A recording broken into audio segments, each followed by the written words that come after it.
매일 아침을 뉴스로 깨웁니다. 신율의 출발 새아침. 정부가 어제 1,100조 원대로 불어난 가계빈 문제에 대해서 선제적으로 대응하기 위한 가계부채 관리 방안을 발표했습니다. 앞으로 있을 미국의 금리 인상 그리고 세계 경제 상황을 고려해서 가계부채 문제가 우리나라 경제에 줄 수 있는 충격을 최소화하기 위한 조치라고 볼 수 있는데요. 한마디로 가계부채의 구조나 차질 개선에 방점을 준 조치라고 볼 수 있습니다. 하지만 일부에서는 부동산 경기 위축으로 이어지지 않겠는가 하는 우려도 지금 나오고 있는데요. 경기 부양과 또 충격 최소화를 놓고 어디에 더 방점을 찍느냐 하는 부분이 지금 정부의 고민이었던 것 같습니다. 어쨌든 지금의 정부 정책의 신뢰를 높이기 위해서는 일관성 있는 정책 추진도 중요하겠고요. 또 국민들의 이해를 구하는 이른바 소통의 부분도 소홀히 해서는 안 될 거라는 생각입니다.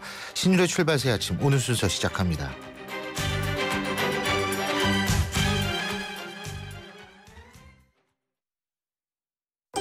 왜? 코웨이 모든 침대는 상단이 분리될까? 침대는 몸에 닿는 부분부터 오염되잖아. 아하. 더러운 상단을 분리해 언제든 새 터퍼로, 그리고 전문가의 관리까지. 위생까지 책임져야 진짜 침대다. 코웨이 매트리스 케어 렌탈 1588-5200. 신율의 출발 새아침.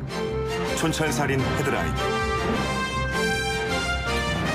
촌철살인 헤드라인, 오늘도 이숙현 시사 컬럼니스트 연결하겠습니다. 근데 오늘은 스튜디오가 아니라 전화 연결입니다. 나와 계시죠? 안녕하세요. 예, 오늘 첫 번째 어떤 얘기부터 할까요? 네, 유승민 원내대표의 거취 파동 이후에 처음으로요. 어제 고위 당정청 회의가 열렸습니다. 무려 68일 만입니다. 당정청은 공공과 노동 그리고 금융과 교육 부분 등 이른바 4대 개혁 과제를 달성하기 위해서 새누리당 당내에 4대 개혁 특별위원회를 구성하기로 했습니다. 특히 하반기 최우선 과제인 노동개혁을 위해서 노동개혁 특위부터 곧 발족한다는데 합의를 했습니다. 또 추경에 대해서도 논의가 있었는데요. 이 당초 시한으로 잡았던 오는 24일까지 반드시 국회 본회의를 통과시킬 수 있도록 노력하기로 그렇게 공감대를 형성을 했습니다. 어쨌든 새누리당 김무성 대표를 비롯해서 황교안 국무총리 그리고 이병기 비서실장 등이 처음으로 얼굴을 함께 맞댄 건데요. 그간의 갈등을 의식한 듯 너도 나도 당정청은 일심동체다 이렇게 강조하기도 했는데 이 말이 언제까지 갈지 조금 더 봐야 될 것 같습니다. 그게요. 네. 일심동체고 우리는 진짜 친구고 평생 가지 이런 얘기 자꾸 하는 거는 네. 얘 어딘가 불안하다는 얘기예요. 그렇죠. 저도 네? 그 생각을 하고 있습니다. 네. 그래서 이렇게 자꾸 일심동체다. 너랑 나랑은 남이 아니지 않느냐. 우리는 평생 가는 거다. 이런 얘기는 되도록 인간관계에서 하는 거 별로 좋은 거 아닙니다. 예. 네, 저도 어제 보면서 이분들이 조금 워딩을 사전에 좀 조율할 필요가 있지 않을까. 이거 너무 심하다. 이런 생각이 들었는데요. 예, 네. 그만큼 심할수록 더 불안하다는 얘기예요. 네, 맞습니다. 네네.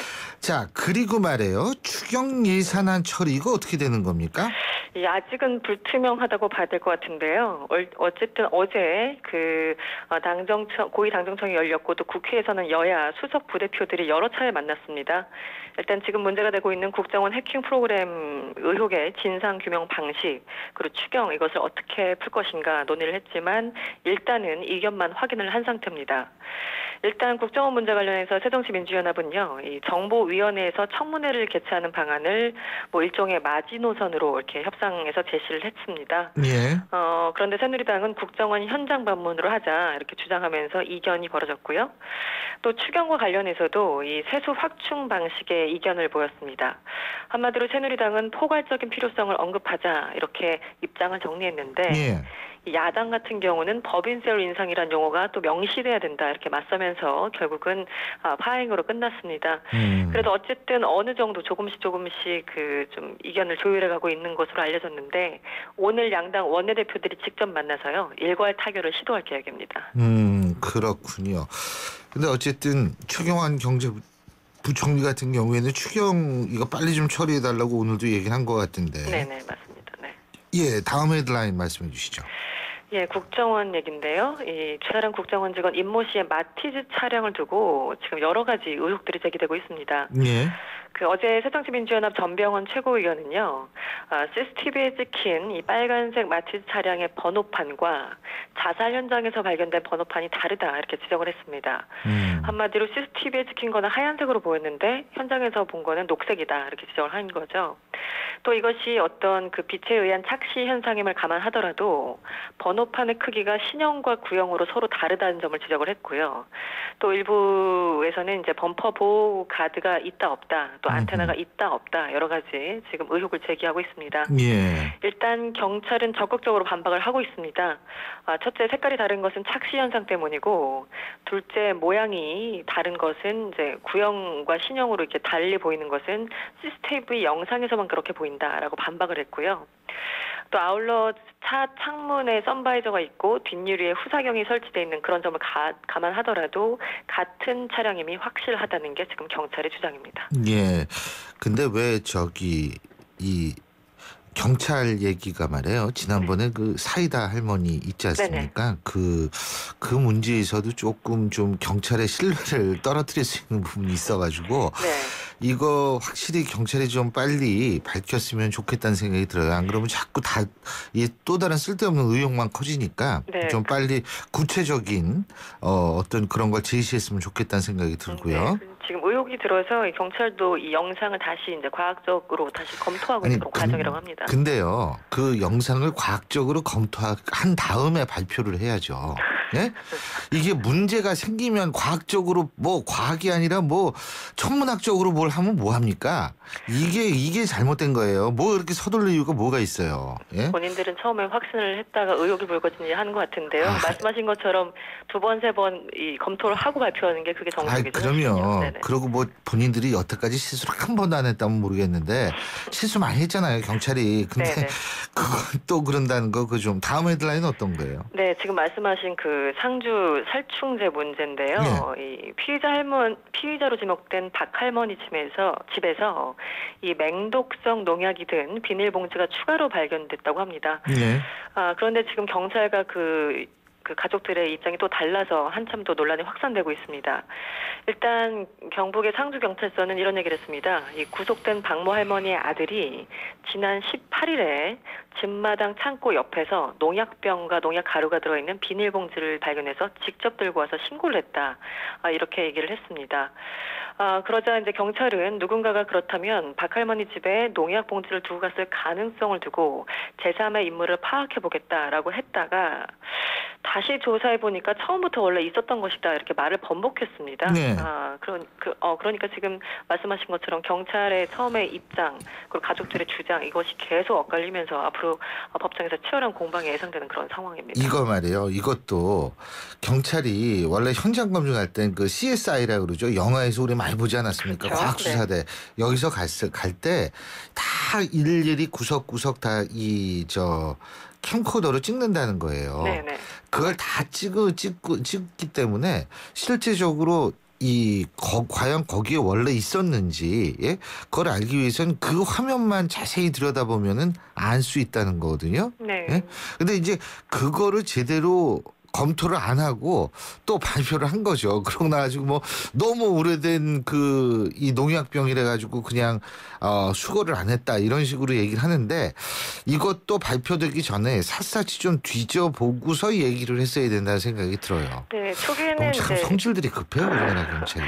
초기 경찰이 이제 밝힌 거는 어제 이제 보도가 계속 이제 업데이트 됐는데 압수수색을 하면서 말씀하신 것처럼 동영상을 촬영했었는데 그때 농약 봉지가 없었다더라 이런 식으로 해명을 했다가 나중에 보니까 있었다. 그런데 증거로서 우리가 사용하기는 좀 그래서 그걸 뺐다. 이게 지금 경찰의 설명인데요. 그러니까 그렇게 아니 어떤 게 맞는지는 모르겠지만 그 왔다 갔다 하면 안 되죠. 이 공권력이 신뢰를 줘야 되는 건데. 그렇습니다.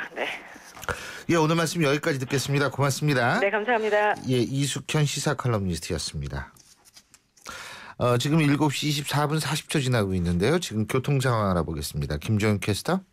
네, 출발새 아침 교통정보입니다. 올림픽대로 이용해서 공항 쪽으로 이동하는데 고장차 여파를 받고 있습니다. 성수대교 조금 지난 지점 하위차로에서 고장차 처리 작업을 하고 있는데요. 이 뒤쪽으로 잠실대교부터 속도가 떨어집니다. 이 구간 아직까지는 강변북로의 소통 상황 비교적 여유가 있는 편이고요. 강변북로 일산 쪽으로 가는 길은 성수대교에서 반포대교까지 서행입니다. 이 반대편 강동쪽으로 가는 길 강변북로는 가양대교에서 동작대교 방화대교까지 쭉 밀리고 올림픽대로도 방화대교에서 가양대교, 여의교부터 한강대교까지 시속 30km 안팎으로 이동합니다.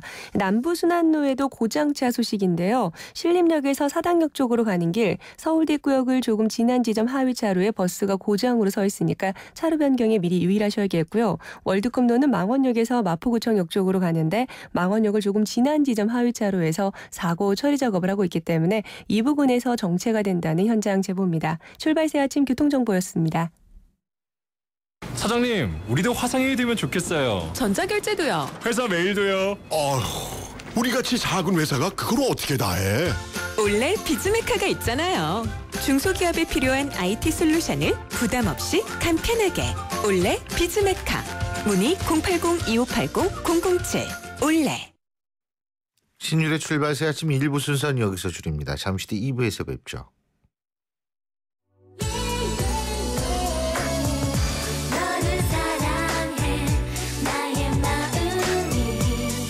안녕하세요. 라일의 엄마 SS의 슈입니다. 팬들과 함께하는 음악의 무대에 못지않게 일상이 가득한 인생의 무대에서도 열정과 진심이 가장 중요한 것 같아요. 24시간 열정과 진심으로 채운 음악, 뉴스, 시사 프로그램까지 94.5MHz YTN 라디오는 가장 감동적인 삶의 무대입니다.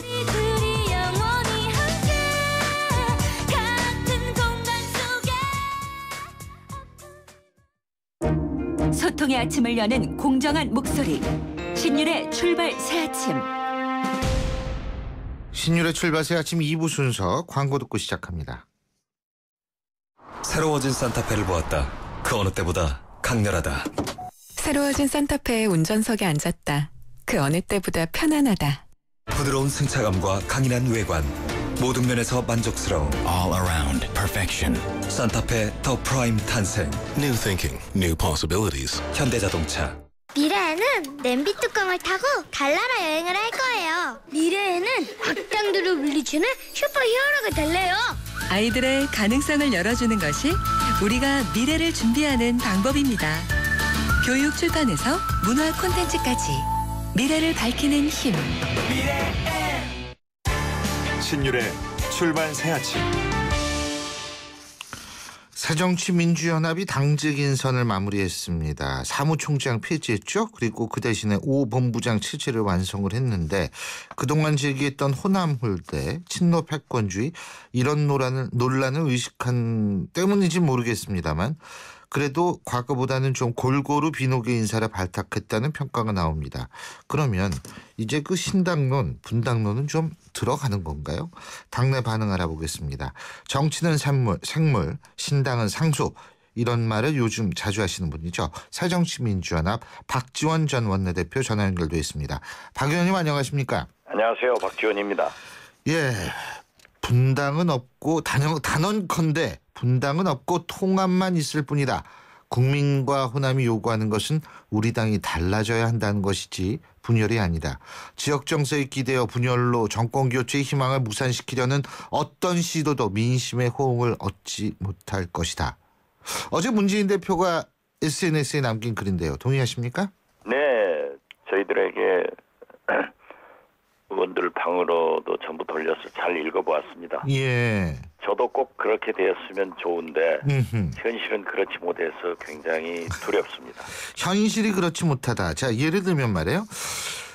지금 뭐 사무총장 폐지하고 5본부장 인선을 했고 그 뭐 탕평 인사다. 여기는 동의하세요? 글쎄요. 결국 뭐 총괄적 책임을 지는 총무본부장은 최재성 접근으로 했고 예, 의원요. 개파를 안배한 것은 사실이지만은 저에게도 문재인 대표가 조직본부장 추천을 강력하게 요구했지만은 제가 추천한 것은 아닙니다. 예. 그렇지만은 문재인 대표께서 처음과 달리 상당히 개파를 의식해서 안배 인사를 한 것만은 사실이다 이렇게 평가를 합니다. 근데 이제 문제는 말이에요. 지금 박 대표님도 말씀을 하셨습니다만 이게요. 지금 5본부장 체제라고는 하지만 본부장끼리 있어서의 권한과 역할이라는 거는 아무래도 크고 작을 수밖에 없는 거 아니겠어요? 그죠? 그렇죠. 그래서 제가 그게 문제가 될 수 있는 거죠. 여전히 남는 거죠. 중앙위원회에서 통과되기 전에도 지적했고 예. 그 후에도 지적을 했습니다. 지금 현재 제왕적 대통령의 권한에 대해서 국민들은 좀 내려놓아야 된다. 그래서 개헌을 요구하고 있습니다. 예. 또 아울러서 우리 당에서도 문재인 대표 스스로도 자기의 권한을 내려놓겠다라고 했는데 예. 이번에 사무총장 폐지를 하고 5개 본부장으로 분할을 한 것은 결국 최종 결정권자는 대표가 됨으로써 예. 오히려 과거의 제왕적 총재로 돌아가는 것이다.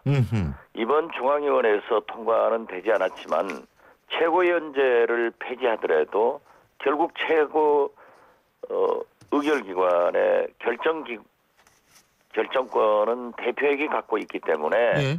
오히려 권한이 강화되는 것이 아닌가라는 지적을 했습니다. 그래서 이번에 5개 본부장이 임명됐다고 하더라도 결국 총무본부장은 3선입니다. 나머지 본부장들은 재선, 초선이기 때문에 예. 정당에서 선수의 서열은 강하거든요. 예. 그리고 권한이 이 총무부본장이 막강하기 때문에 역시 대표의 권한이 집중됐다. 저는 그렇게 해석을 합니다. 예, 그리고 제가 이건 뭐 어떤 신문 칼럼에서도 제가 썼던 건데 지금 새정치민주연합 문재인 대표나 이 일부 지도부의 이 지금 생각이 계파의 존재와 계파 패권주의를 좀 구분하지 못하는 것 아닌가라는 그런 우려가 있거든요. 그러니까 계파를 없애겠다. 계파는 영국 같은 경우에도 민주주의를 수호하는 아주 중요한 역할을 담당하는 경우도 있고요.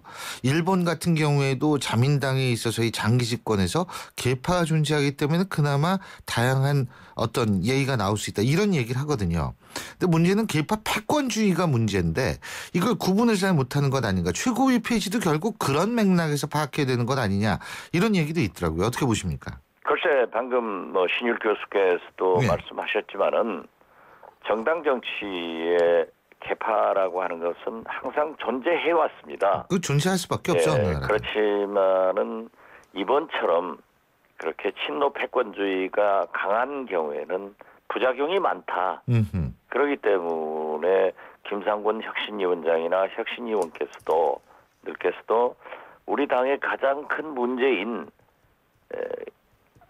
계파 패권주의를 청산해야 된다. 네. 오직 했으면은 이종걸 원내대표는 이번 혁신위원회의 이름을 계파 청산위원회로 하려고 했다가 너무 노골적이기 때문에 이렇게 혁신위원회로 바꿨다라는 말씀도 하셨잖아요.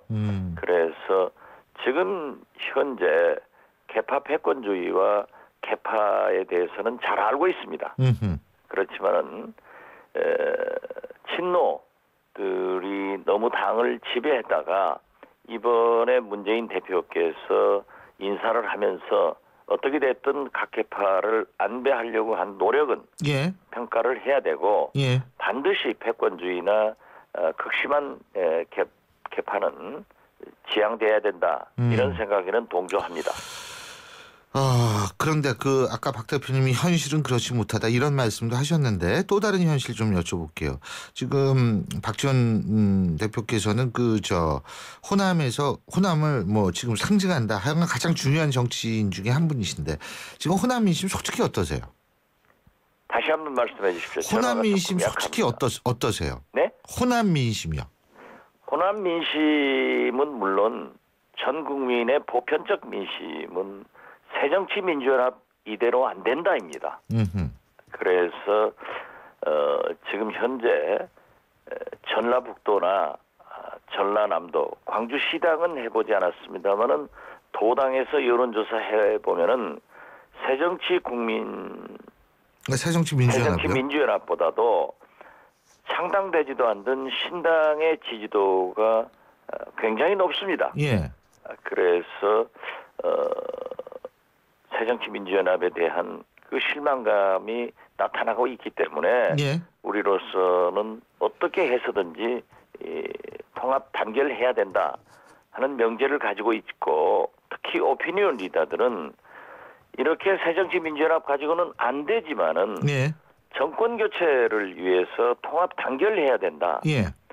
이런 그 민심과 오피니언 리더들의 의견이 충돌하고 있는 것이 사실입니다. 예. 그런데 지금 어쨌든 신당 분당론이 나오고 있고요. 그런데 지금 박주선 의원 같은 경우에는 이런 얘기를 하거든요.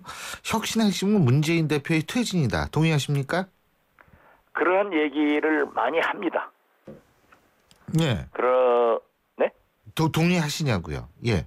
동의하는 것보다도 예. 최고의 혁신은 문재인 대표의 퇴진이다. 예. 이런 여론이 많다는 것을 말씀드립니다. 박 대표님은 어떻게 생각하세요? 제 입장에서 문재인 대표의 퇴진을 경쟁했던 당대표 후보로서 직접적 말씀을 드리는 것은 조금 곤란하지만 예. 그러한 민심이 많다는 것. 그래서 호남 민심을 떠나서 전 국민의 보편적 민심은 새정치민주연합 이대로는 안 된다는 것으로 답변을 대신하겠습니다. 알겠습니다. 그러면 다른 걸 좀 여쭤보겠습니다. 지금 예전에 그 박주선 의원이나 다른 분들은 9월까지는 어쨌든 혁신안이 나오니까 기다려보고 그 이후에 행동을 결정하겠다 이런 얘기를 했었거든요. 근데 지금은 말이 바뀌었습니다. 9월까지 기다릴 필요가 없을 것이다라는 얘기가 나오거든요. 뭐 그런 양론이 존재하고 있고 그렇게 신당 파들은 그렇게 움직이는 것으로 알고 있습니다. 두 가지 다 움직이더라고요. 두 가지 다. 네, 그런데 지금 김상곤 혁신위원장에 이어서 어제 문재인 당대표의 그 SNS 글이나 의원들에게 친서를 보낸 것에 의하면은 분당, 신당, 창당 이런 얘기 하지 말라. 이 자체가 해당 행위인 것처럼 규정을 했더라고요.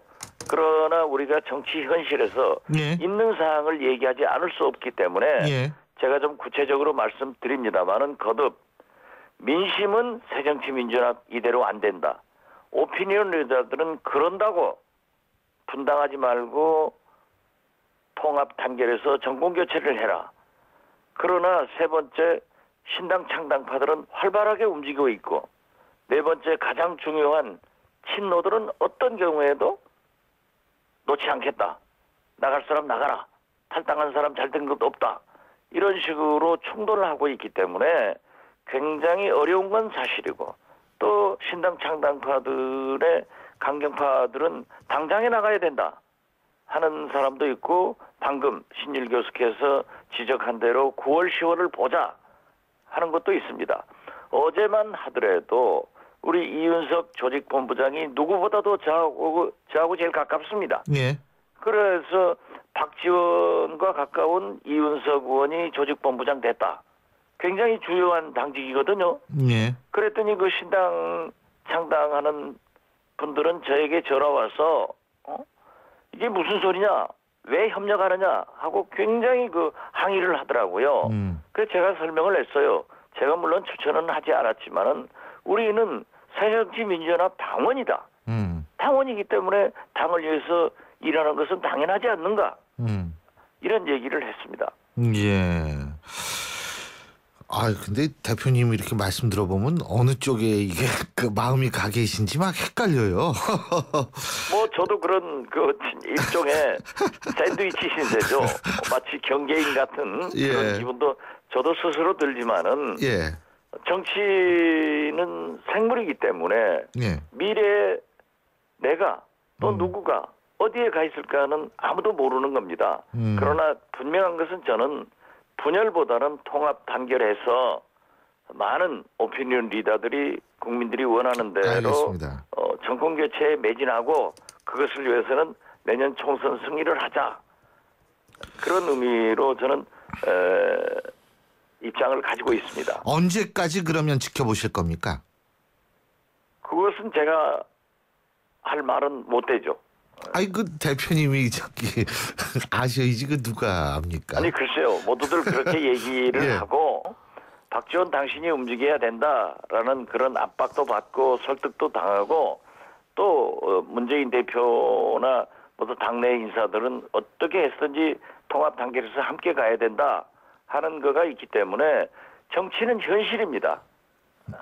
정치는 현실이기 때문에 여러 가지를 고민하면서 저의 목표는 분열이 아니라 통합 단결이다 하는 것을 분명히 말씀드립니다. 예. 제가 또 주장하는 것도 통합 단결과 정권 교체다 하는 것을 분명히 말씀드립니다. 예. 그러니까 그러나 그 신당 창당파들도 버려서는 안 됩니다. 예. 어떠한 경우에도 설득해서 함께 할 수 있도록 노력하는 것도 사실입니다.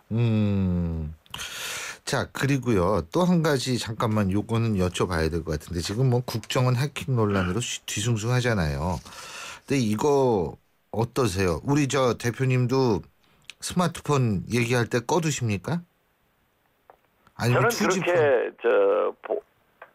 꺼두지 않았습니다. 예. 저는 지금까지 국정원, 정부를 믿고 핸드폰은 스마트폰이건 뭐건 도청하지 않는다를 믿었는데 예. 이번 그런 해킹 프로그램을 발표를 보고 굉장히 실망했습니다.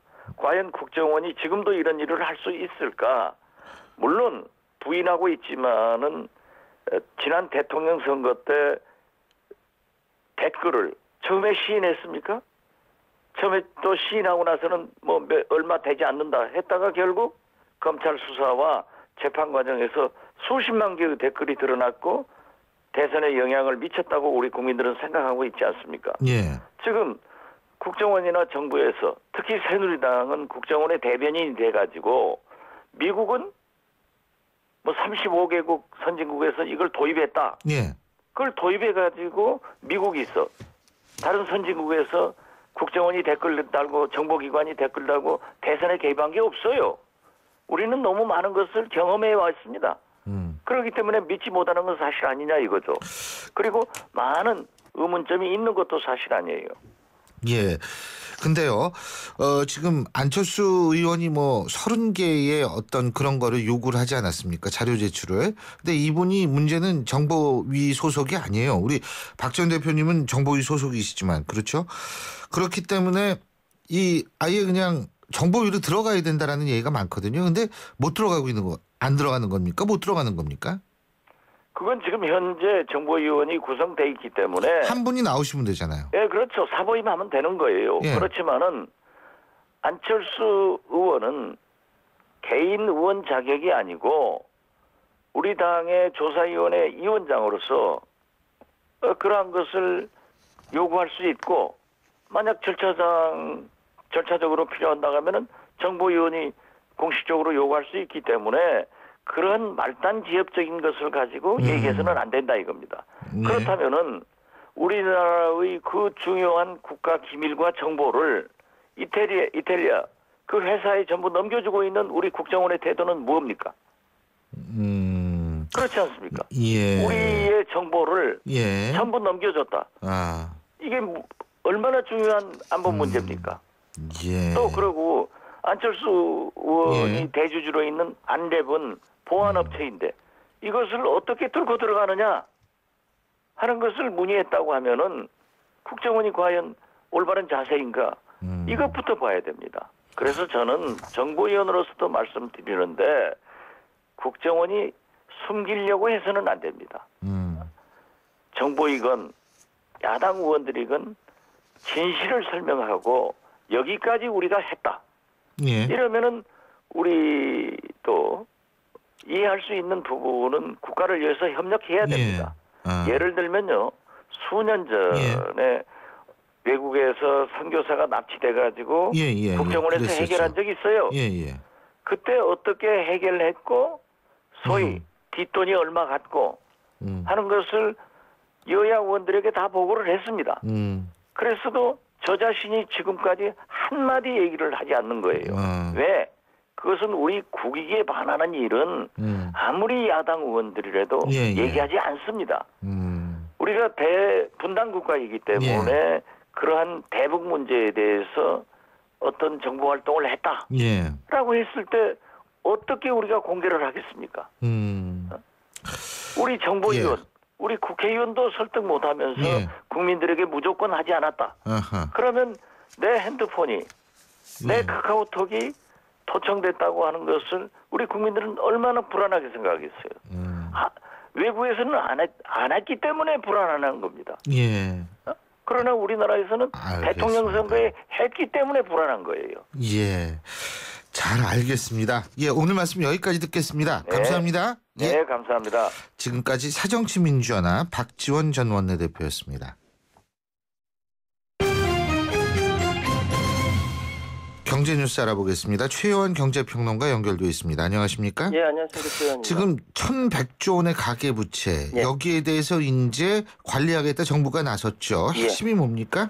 이게 그러니까 가계부채 종합관리 방안인데요. 예. 핵심은 빚을 갚아 나가는 시스템의 구축이라고 합니다. 예. 그러니까 어떤 언론에서는 이제 빚권하는 사회에서 빚을 자제하는 사회로 문을 바꾼다라는 표현도 있던데요. 예. 그러니까 일단 뭐 자격이 되지 않으면 돈 빌리기가 어렵다. 예. 그 대출자 상환 능력을 철저히 평가하겠다라는 것이고요.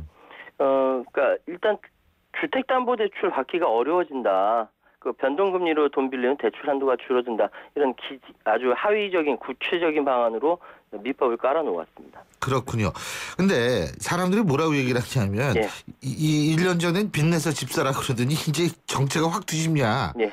이렇잖아요, 결국은. 그렇죠. 그렇지 않습니까? 그렇죠. 예. 그러니까 1년 전에 부동산 시장 활성화 명분으로 대출 규제 풀면서 빚내서 집 사라 막 이렇게 얘기해놓고 이제는 빚내서 집 사는 자기적으로 까다롭다. 그러니까 사람들 멘붕이죠. 황당하죠. 어허. 그러니까 정부는 상환 능력을 꼼꼼히 살피는 것은 대출 심사의 기본이다. 강조를 하는데 물론 그게 맞죠. 하지만 실제로는 지난해 8월에 주택담보 인정 비율, LTV 그리고 총부채 상환 비율, DTI 규제 완화하면서 빚내서 집 사라 얘기했는데 완전 호떡 뒤집었어요. 그러니까 가장 손쉬운 것이 대출 심사 벽 높여서 가계부채 거품 뺀다라는 것인데 그래서 이제 내년부터 대출 기간 실제 소득을 정확히 입증할 수 있는 증빙소득 자료로 상환 능력 심사하고요. 이제 상대적으로 신뢰성 낮은 신고소득 자료는 이제 은행 내부 단계에 상향하거나 분할 상환을 유도해서 상환 능력을 확인한다. 뭐 이렇게 이야기하고 있는 거죠. 근데 말이에요. 예. 그 지금 LTV 주택담보 인정 비율이죠. 예. 그리고 DTI 총부채 상환 비율이죠. 이 두 가지 말씀하셨는데 예. 이거에 대해서 손도 안 대고 예. 지금 그러는 거죠. 그렇죠. 예? 이게 사실 이거 만약 그 가계부채 관리하려면 이것도 화끈하게 손대야 되는 것 아니냐 이런 얘기도 나올 수 있는 거 아니에요? 그러니까 가계빚 이번에 대출 변중만 울린다 이런 얘기가 나오고 있는 거죠. 그러니까 그 LTV와 DTI 한도 다시 조이는 것이 지름길인데 이 길 외면하고 왜 우회로만 고집하냐 이겁니다. 정부가 대출 심사 벽 높이고 실제 소득 확인하는 것은 그러니까 대출 정책 중심 틀었다는 점에서 유의미하죠. 어느 정도 효과를 볼 겁니다.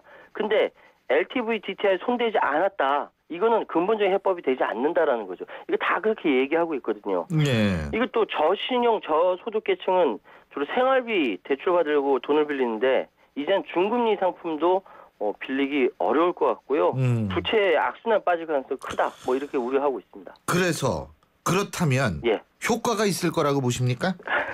그러니까 이제 전문가 의견들은요. 다 엇갈립니다. 이게 일단 가계부채 총량을 줄이는 효과는 있을 것 같긴 한데 이게 사실은 재탕, 3탕, 4탕까지 나온 이야기들이기 때문에 획기적이라고 얘기할 수는 없고요. 예. 가계부채 증가세 둔화시키는데 한계가 있지 않을까. 아주 호평하는 전문가들은요. 가계부채 문제로 고통받는 채무자 입장 전혀 고려하지 않은 채 철저하게 금융기관 입장에서 마련된 대책이다. 이렇게 비판하는 사람도 있거든요. 예. 전체적으로 근본적인 대책은 되게 어렵다. 서민을 위한 부채 탕감이나 채무 재조정 등의 방안은 빠진 것이 문제 있다. 다 이렇게 이야기를 하고 있습니다. 그렇군요. 예. 예, 잘 알겠습니다. 오늘 말씀 여기까지 듣겠습니다. 고맙습니다. 예, 감사합니다. 지금까지 최요한 경제평론가였습니다. 카누 아이스 아메리카노, 카누 아이스 라떼, 카누 아이스 카푸치노. 얼음과 카누 싱글샷만 있으면 여름에도 카누를 다양하게. 카누라면 어떻게 즐겨도 맛있으니까. 세상에서 가장 쿨한 카페 카누. 높게, 더 높게. 모두가 세상의 높이에 도전할 때 높게, 더 높게. 한양은 행복의 높이에 도전합니다. 사람의 행복보다 더 높여야 할 것은 없기에. 건설 행복이 되다 한양. 포르쉐 모터스포츠. 이것은 모든 포르쉐의 기원이며 모든 아이디어의 시작이며 스포츠카의 새로운 기준을 만들어가는 끝없는 영감의 원천입니다. 그것이 바로 모든 포르쉐가 스포츠카인 이유입니다. Every Porsche Sports Car. 신율의 출발 새 아침 2부 순서는 여기서 줄입니다. 전 뉴스 들으시고 난 이후 8시 10분 3부에서 다시 뵙겠습니다.